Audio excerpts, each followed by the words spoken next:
Religion people அவங்க அப்படியே துக்கத்தை பிரதிபலிக்கிறாங்க. அந்த கேமரா கூட போகிற விதமே ரொம்ப வேற மாதிரி இருந்தது. எப்படின்னா ரொம்ப ஸ்லோ மோஷன் கொண்டு வந்து காமிக்கிறாங்க.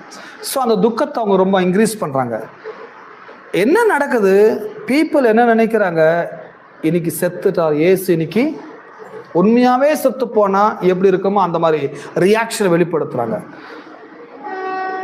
பட் பார்க்க நல்லா இருக்கலாம், கேட்க நல்லா இருக்கலாம், பட் கிங்கோடைய மென்டாலிட்டி எப்படி இருக்கு யோசனை பண்ணி பாருங்க. ராஜ்யத்தின் ராஜாவோட மனப்பான்மை எப்படி இருக்கும்? இவங்கெல்லாம் என்னுடைய ராஜ்யத்தின் மக்கள் தானா, நான் உயிரோடு இருந்தும் இவங்க என்ன பண்றாங்க, நீ செத்து போனவனை போல இவங்க எவ்ரி இயர் அனுசரிக்கிறாங்க. நான் செத்தது உண்மைதான், ஆனால் உயிரோட வந்துட்டேன்.